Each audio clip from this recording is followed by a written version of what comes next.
Tes 1, 2, 3. Video berikut merupakan recorded lecture atau rekaman perkuliahan untuk kelas algoritma dan struktur data di program studi Sistem Informasi. Video ini tidak termasuk dalam video pembelajaran berseri yang dihasilkan oleh channel YouTube Indonesia Belajar. Di sini saya menggunakan channel Indonesia Belajar sebagai media untuk mendistribusikan video ini ke mahasiswa didik di kelas saya. Ini dimaksudkan sebagai respon terhadap pengurangan aktivitas belajar mengajar secara fisik di lingkungan kampus. Semoga recorded lecture ini dapat dimanfaatkan sebaik-baiknya untuk menggantikan sesi perkuliahan konvensional.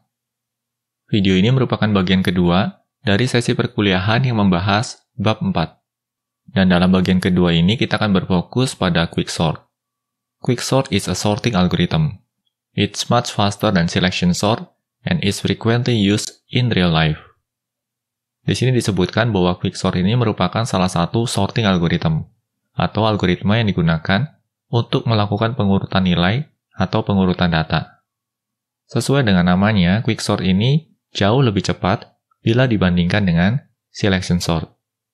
Oleh karenanya tidaklah mengherankan bila quicksort ini banyak diimplementasikan dalam kehidupan sehari-hari. Lalu pada poin berikutnya, quicksort also uses DNC. Di sini disebutkan bahwa quicksort juga mengadopsi strategi DNC atau divide and conquer. Let's use quicksort to sort an array. What's the simplest array that a sorting algorithm can handle? Remember my tip from the previous section? Well, some arrays don't need to be sorted at all. Nah, di sini kita akan mempelajari mekanisme kerja dari quicksort yang akan kita gunakan untuk mengurutkan sekumpulan nilai yang tersimpan pada suatu array. Nah, karena pendekatannya adalah DNC, di sini kita perlu memikirkan bagaimanakah bentuk array yang paling sederhana yang memungkinkan untuk dihandle atau ditangani oleh suatu sorting algorithm. Dan tentunya bentuk array yang paling sederhana adalah ketika kondisi array-nya memang tidak perlu untuk diurutkan sama sekali.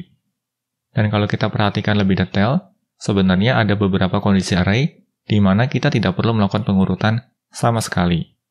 Nah, di sini ada dua kondisi array. Kondisi array yang pertama adalah ketika array-nya berupa array kosong. Dan kita tahu ya, kalau array-nya kosong berarti kita tidak perlu melakukan pengurutan sama sekali. Lalu kondisi kedua adalah ketika array-nya terdiri dari satu elemen saja. Nah, di sini juga disebutkan ya, no need to sort arrays like this. Ini merupakan kondisi yang paling sederhana dari suatu array, di mana kita sama sekali tidak perlu melakukan proses pengurutan data. Nah, bagaimana guys? Bisa dipahami ya? Dan kalau kita menilik kembali materi yang kita pelajari pada sesi sebelumnya, maka kita tahu bahwa dua kondisi ini layak dijadikan sebagai base case kita. Kita lanjut ya ke slide berikutnya. Empty arrays and arrays with just one element will be the base case. You can just return those arrays as is, there is nothing to sort. Di sini disebutkan bahwa array kosong dan juga array yang hanya terdiri dari satu elemen akan kita jadikan sebagai base case, di mana array-nya bisa langsung kita return tanpa melakukan apapun juga, karena memang tidak ada yang perlu kita sorting. Di sini kita coba membuat implementasi dari quicksort dengan menggunakan pemrograman Python. Def quicksort, berarti di sini kita mendefine suatu function dengan nama quicksort, dan function ini akan menerima suatu parameter yaitu array. Nah, di sini kita coba definisikan base case-nya dulu. If len array lebih kecil dari 2, maka return array. Nah, di sini berarti kita akan coba cek ukuran dari array-nya. Kalau ukuran array-nya lebih kecil dari 2, maka di sini kita akan langsung mengembalikan nilai array tersebut. Oleh karenanya di sini kita panggil return array. Nah, ini sebenarnya merupakan definisi dari base case kita. Bagaimana guys? Harapannya bisa dipahami ya? Kita akan coba lanjut ke slide berikutnya. Nah, kalau tadi kan kita sudah memahami terkait base case-nya. Let's look at bigger arrays. Kita akan coba cermati array dengan ukuran yang lebih besar. An array with two elements is pretty easy to sort to. Di sini disebutkan bahwa suatu array dengan jumlah elemen 2 ini juga terbilang cukup mudah untuk diurutkan. Sebagai contoh di sini kita memiliki array yang terdiri dari dua elemen, yaitu 1 dan 7. Untuk melakukan pengurutan terhadap array dengan dua elemen, prosesnya lebih kurang seperti ini. Check if first element is smaller than the second. If it isn't, swap them. Di sini berarti pertama-tama kita akan cek dulu nih, apakah nilai dari elemen pertama lebih kecil bila dibandingkan dengan nilai dari elemen keduanya. Nah, kalau tidak lebih kecil, maka nilai dari kedua elemen ini akan kita tukar. Bagaimana guys? Cukup mudah bukan? Nah, pertanyaan berikutnya adalah, what about an array of 3 elements? Bagaimana solusinya kalau kita dihadapkan pada suatu array dengan jumlah elemen 3, seperti ini. Di sini ada 33, 15, dan 10. Nah, kalau kalian perhatikan di sini, problemnya makin lama makin membesar ya. Di sini kita mulai soroti problemnya dari ukuran yang paling kecil dulu, yaitu ketika array-nya kosong atau hanya terdiri dari satu elemen. Lalu sedikit demi sedikit kita mulai beranjak untuk mencermati ketika kondisi array-nya terdiri dari 2 elemen. Dan berikutnya kita mulai mencermati kondisi array yang terdiri dari 3 elemen. Nah, pola pikir semacam inilah yang mestinya dibangun oleh seorang programmer. Jadi kita berpikir mulai dari kondisi yang paling sederhana dulu ya, lalu kita mulai beranjak sedikit demi sedikit untuk mencermati kondisi ataupun problem yang lebih kompleks. Kita lanjut ya ke slide berikutnya. Remember you are using DNC, so you want to break down this array until you are at the base case. Here's how quicksort works. Nah, di sini perlu diingat ya, kita akan menerapkan strategi DNC atau divide and conquer. Berarti di sini kita akan memecah array-nya ke dalam ukuran yang lebih kecil sampai akhirnya menyentuh base case. Dan ini merupakan mekanisme dasar dari quicksort. Kita akan coba cermati lebih lanjut ya. First, pick an element from the array. This element is called the pivot. We will talk about how to pick a good pivot later. For now, let's say the first item in the array is the pivot. Nah, di sini kita diperkenalkan pada suatu terminologi atau istilah baru, yaitu pivot. Dan untuk kasus kita kali ini, pivot yang dipilih itu merupakan elemen pertama dari array kita. Dan kalau kita perhatikan dari kasus kita kali ini, maka bisa kita lihat di sini ya, elemen pertama dari array kita adalah 33. Artinya, 33 inilah yang akan kita pilih sebagai pivotnya. Nah, pivot sendiri sebenarnya tidak harus dipilih dari elemen pertama pada suatu array. Hanya saja untuk menyederhanakan penjelasan, kali ini kita akan selalu memilih elemen pertama dari array kita. Nah, bagaimana guys sampai dengan pemilihan pivot terlebih dahulu? Harapannya bisa dipahami ya. Kita akan coba lanjut ke slide berikutnya. Now, find the element smaller than the pivot and the elements larger than the pivot. Berikutnya kita akan coba cari elemen-elemen lain yang lebih kecil dari pivotnya, dan juga elemen-elemen lain yang lebih besar dari pivotnya. Kalau kita perhatikan di sini ya, kita akan tempatkan pivotnya di sini, lalu elemen-elemen lain yang lebih kecil dari pivot ini akan kita tempatkan di sebelah kiri. Berarti di sini ada 15 dan 10. Lalu elemen-elemen lain yang lebih besar dari pivotnya akan kita tempatkan di sisi sebelah kanan. Nah, untuk kasus kita kali ini, elemen yang lebih besar dari pivotnya kosong ya.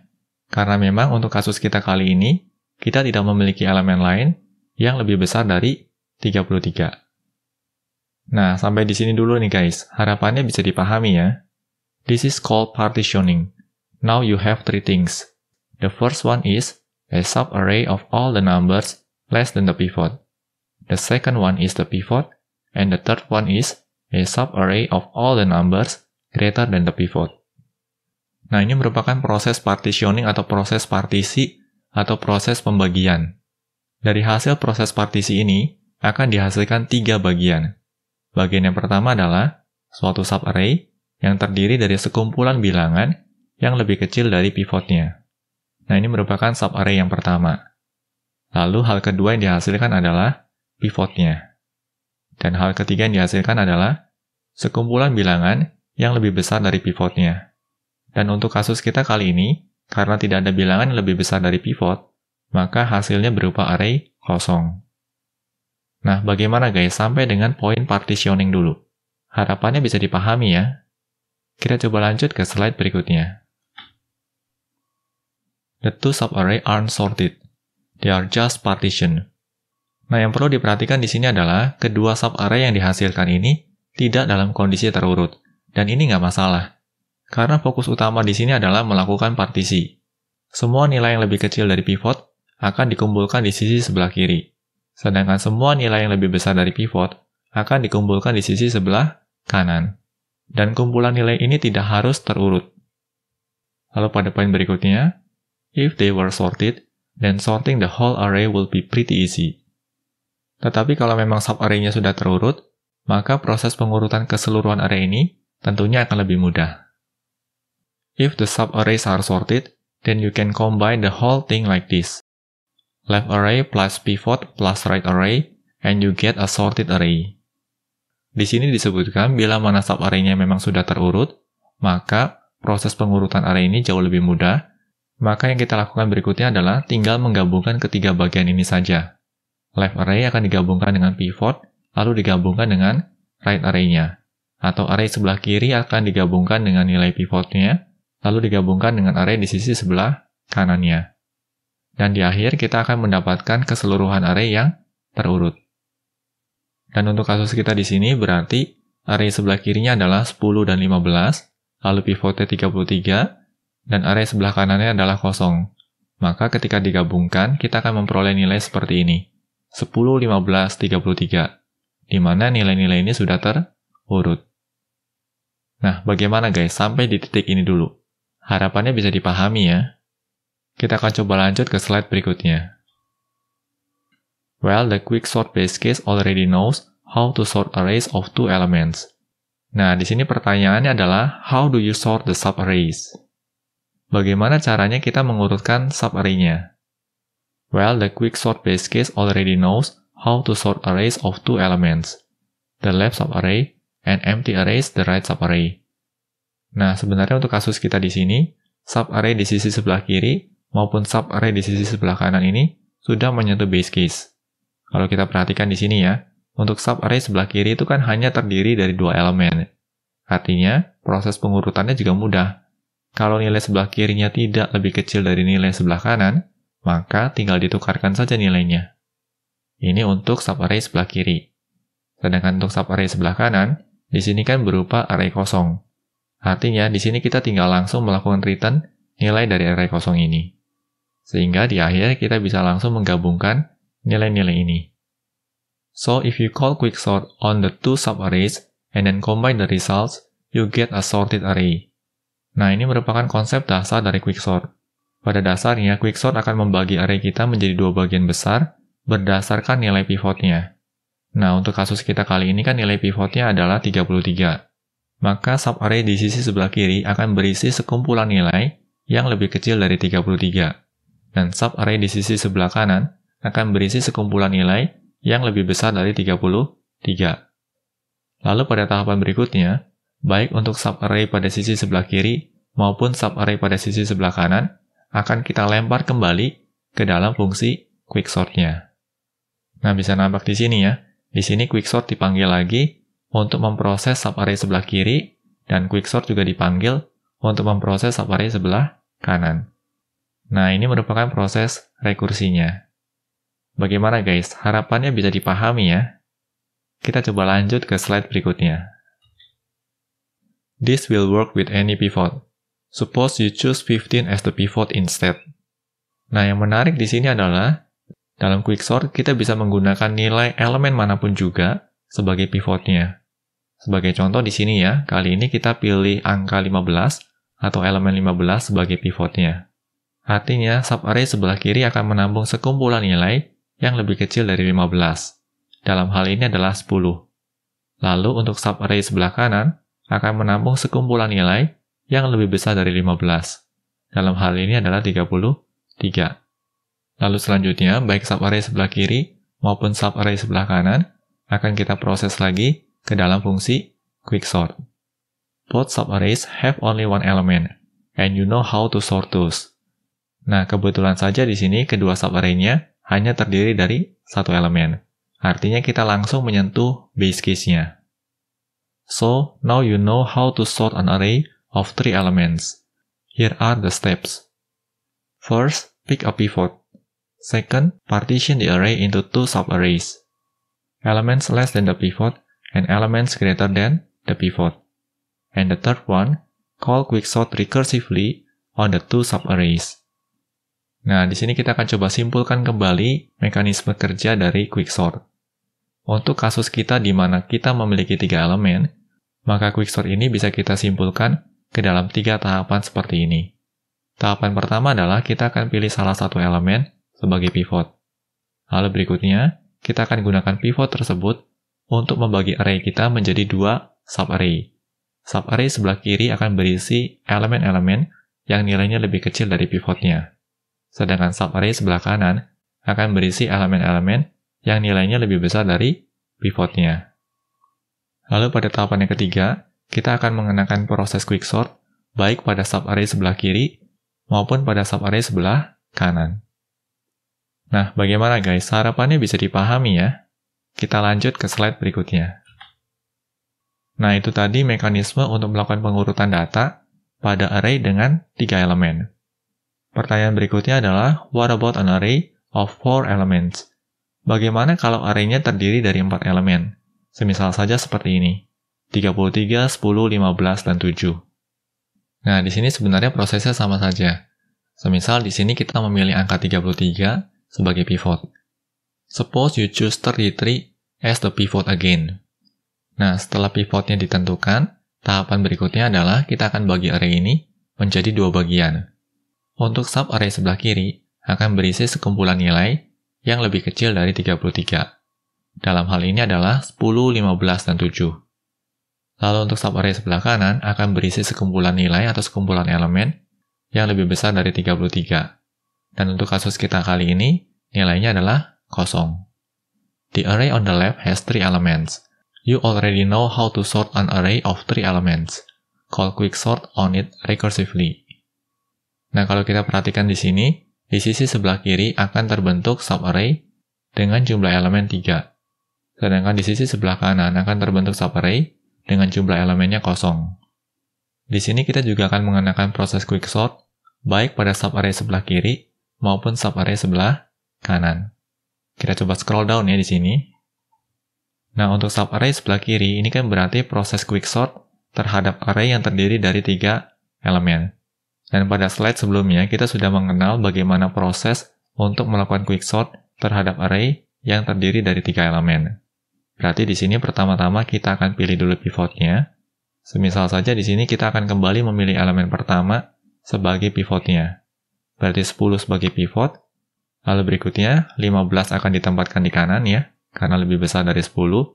Dan 7 akan ditempatkan di sisi sebelah kiri, karena lebih kecil dari 10. Untuk subarray di sisi sebelah kanan ini jauh lebih mudah, karena ini kan sudah menyentuh base case. Nah, bagaimana guys? Cukup mudah bukan? Kita lanjut ya ke slide berikutnya. So you can sort an array of 4 elements. And if you can sort an array of 4 elements, you can sort an array of 5 elements. Pada slide sebelumnya, kita baru saja mempelajari bagaimana cara menerapkan quicksort pada suatu array dengan jumlah elemen 4. Di sini disebutkan bahwa ketika kita bisa mengurutkan array yang terdiri dari 4 elemen, maka sebenarnya kita juga bisa mengurutkan array yang terdiri dari 5 elemen. Suppose you have this array of 5 elements. Semisal saja di sini kita memiliki array dengan jumlah 5 elemen. Kita scroll down dulu ya, biar lebih jelas. Here are all the ways you can partition this array, depending on what pivot you choose. Kalau kita memiliki array dengan 5 elemen, artinya pivot yang bisa kita pilih juga ada 5 variasi. Kita bisa pilih 3 sebagai pivot, kita bisa pilih 5 sebagai pivot, 2 sebagai pivot, 1 sebagai pivot, atau 4 sebagai pivot.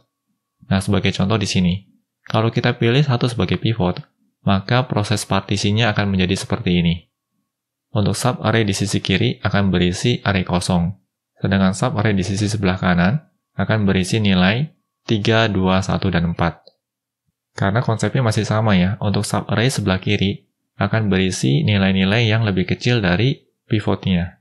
Sedangkan untuk subarray sebelah kanan akan berisi sekumpulan nilai yang lebih besar dari pivotnya. Dan ini merupakan kondisi kalau kita memilih satu sebagai pivot. Lalu berikutnya, di sini ketika kita memilih dua sebagai pivot. Ini subarray sebelah kiri, dan ini subarray sebelah kanan. Lalu berikutnya, ini merupakan kondisi ketika kita memilih 3 sebagai pivot. Ini ketika kita memilih 4 sebagai pivot, dan ini ketika kita memilih 5 sebagai pivotnya. Nah, bagaimana guys? Harapannya bisa dipahami ya. Pada dasarnya kita bebas untuk memilih pivot manapun juga. Kita coba scroll down ya di sini. Notice that all of these subarrays have somewhere between 0 and 4 elements. And you already know how to sort an array of 0 to 4 elements using quicksort. So no matter what pivot you pick, you can call quicksort recursively on the two subarrays. Di sini juga kembali ditekankan bahwa apapun elemen yang kita pilih sebagai pivot, kita tetap bisa menggunakan quicksort secara rekursif.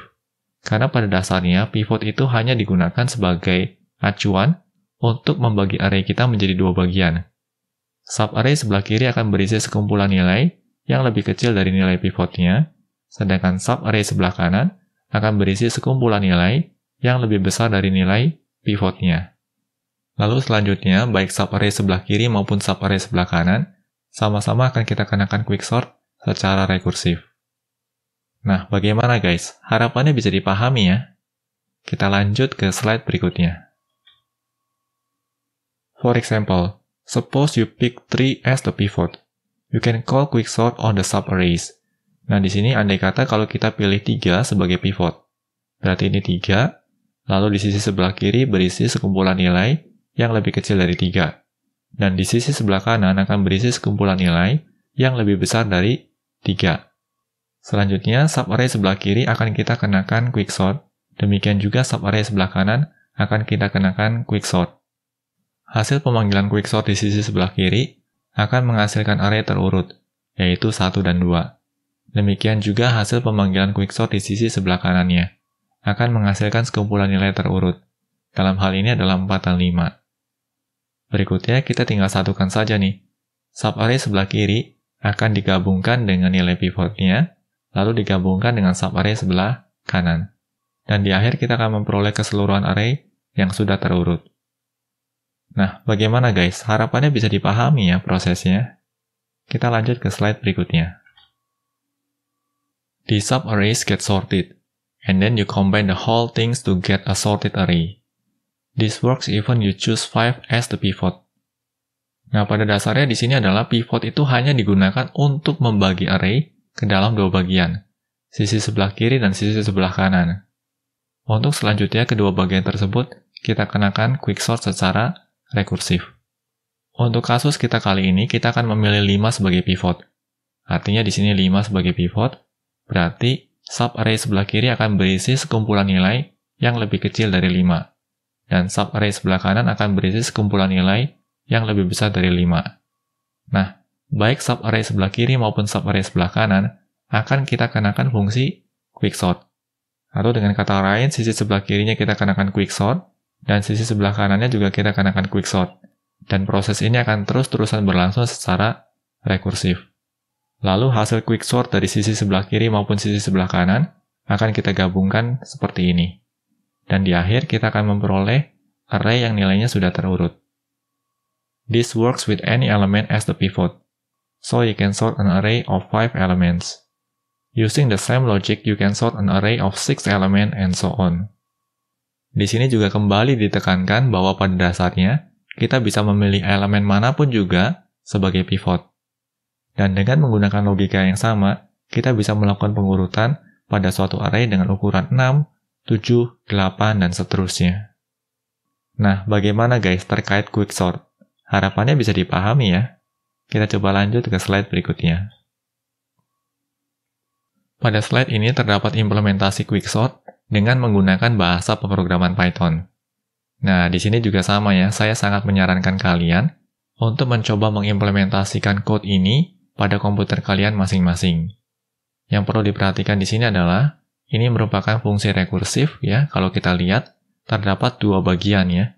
Ini merupakan base case-nya, yang akan mengatur kapan fungsi rekursif ini harus berhenti, dan yang ada di sini ini merupakan recursive case-nya, Bisa kita lihat ya, nama fungsinya adalah quicksort, dan di dalamnya terdapat pemanggilan dirinya sendiri. Ya, di sini quicksortnya bahkan dipanggil 2 kali. Quicksort, quicksort.